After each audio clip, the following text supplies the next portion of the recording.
Hello student. तो आज हम पढ़ेंगे साउंड जो चैप्टर है 9th क्लास का, उसके बारे में पढ़ेंगे। तो उसमें टॉपिक जो है वो ऑसिलेशन है, जो कि बहुत ज़्यादा महत्वपूर्ण है, यानी कि बहुत ज़्यादा इम्पॉर्टेंट है। ठीक है, तो ऑसिलेशन होता क्या है, साउंड किस चीज़ से आगे बढ़ता है। ऑसिलेशन का मतलब होता है, सीधा समझ लीजिए, दोलन। दोलन क्या होता है? ऑसिलेशन।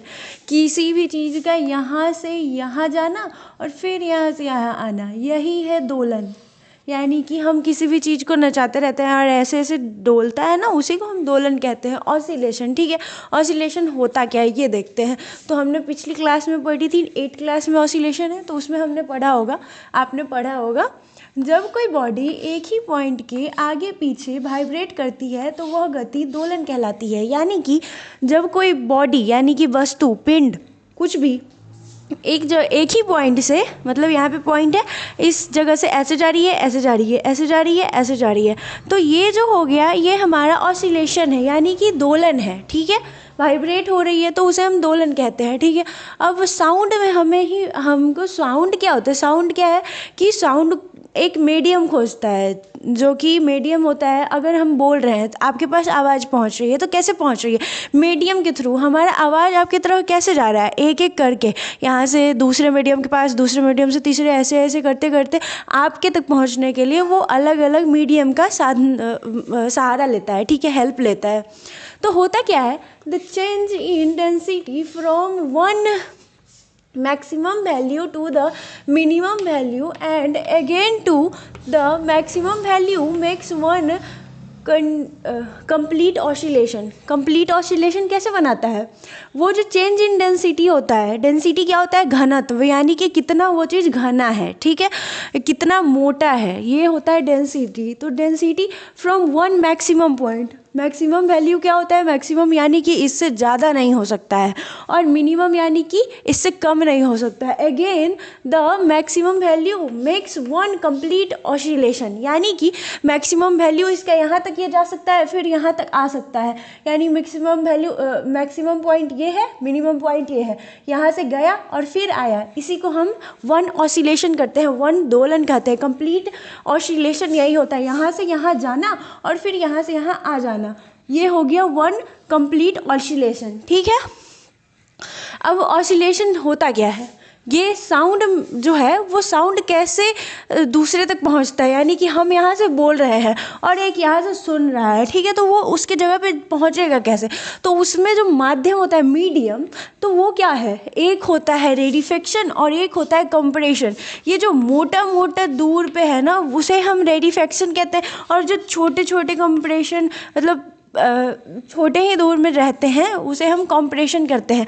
जब एक यहाँ एक रेडिफेक्शन से लेकर एक कंप्रेशन तक की दूरी को ही हम एक ऑसिलेशन कहते हैं, यानी कि हम कंप्लीट ऑसिलेशन हो जाता है। एक रेडिफेक्शन से एक कंप्रेशन के बीच की दूरी को हम ऑसिलेशन कहते हैं। एक ऑसिलेशन यहाँ से यहाँ, फिर एक यहाँ से यहाँ, फिर एक यहाँ से यहाँ, यानी कि यहाँ पे 3 ऑसिलेशन हो रहे हैं। ठीक है, ऑसिलेशन के ही कारण माध्यम इधर उधर करके, या जैसे कि यहाँ से हम बोले कुछ, ठीक है, कुछ भी बोले, ठीक है, अब ये जा रहा है, इधर गया, फिर इसमें गया, फिर इसमें, वाइब्रेशन से जाते रहता है और यहाँ वाले आदमी को पता चल जाता है। ठीक है, अब जब हम यही रेडिफेक्शन और कंप्रेशन बना रहे हैं, तो ये जो कंप्रेशन है और ये रेडिफेक्शन है, तो जो एक कंप्रेशन से एक कंप्रेशन दूसरे कंप्रेशन तक की दूरी को हम वेव लेंथ कहते हैं, जिसको कि हम लैम्डा से डिनोट करते हैं। ठीक है, डिनोट करने का मतलब उसे दर्शाते हैं। ठीक है, तो एक रेडिफेक्शन से दूसरे रेडिफेक्शन तक की दूरी को हम वेवलेंथ कहते हैं, या फिर एक रेडिफेक्शन से दूसरे रेडिफेक्शन की दूरी को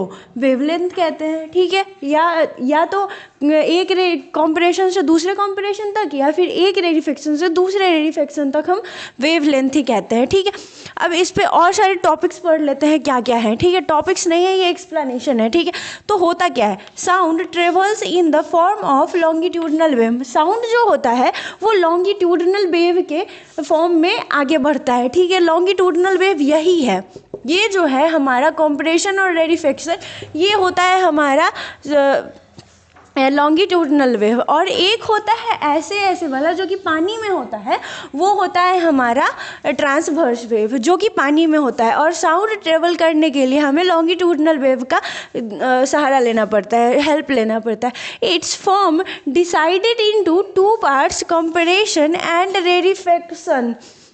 जब इट्स फॉर्म डिवाइडेड, ये जो इसका फॉर्म है वो डिवाइड करता है टू पार्ट, कंप्रेशन एंड रेडिफिकेशन, यानी कि कंप्रेशन ये वाला और रेडिफिकेशन टू पार्ट्स में डिवाइड कर रहा है, ठीक है। Compression has more density, compression यानी कि घना कौन है, तो कंप्रेशन इसमें घना ज़्यादा है, तो ये जो हो गया वो मोर डेंसिटी होता है। एंड रेडिफिकेशन हैज लेस डेंसिटी, रेडिफिकेशन जो होता है वो दूर दूर पे होता है, तो इसमें लेस डेंसिटी होता है, ठीक है। One full rarefaction and one full compression, एक फुल पूरा रेडिफिकेशन और एक पूरा कंप्रेशन मेक्स अ कंप्लीट ऑसिलेशन, जो कि मैंने बताया था, एक पूरा कंप्रेशन और रेडिफिकेशन मिलकर एक ऑसिलेशन बनाते हैं, ठीक है। And this distance is called wavelength, ये जो डिस्टेंस हो जाता है वो हमारा कहलाता है वेवलेंथ, ठीक है। हो गया ये। फिर the time taken to complete one wave is called the time period. इसमें जितना टाइम लगता है एक कंप्रेशन से दूसरे कंप्रेशन में जाने में, यानी कि वेवलेंथ का ट्रेवल करने में जितना टाइम लगता है वो हमारा हो जाता है टाइम पीरियड, जो इसको हम टी से डिनोट करते हैं, कैपिटल टी से, ठीक है। The number of wave produced, जितना नंबर ऑफ वेव प्रोड्यूस होता है यानी कि उत्पन्न होता है 1 सेकेंड, 1 सेकेंड में, इज कॉल्ड फ्रीक्वेंसी। 1 सेकेंड में जितना वेव का नंबर प्रोड्यूस होता है यानी कि निकलता है, उसी को हम फ्रीक्वेंसी यानी कि एफ कहते हैं, ठीक है।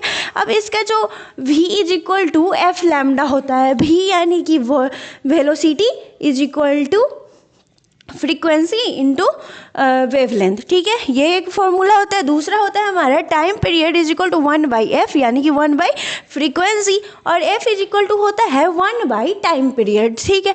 अब इस सब का जो होता है ये कैसे आता है वो हम आपको दिखाते हैं, ठीक है। इसको मिटाते हैं उसके बाद बताते हैं आपको।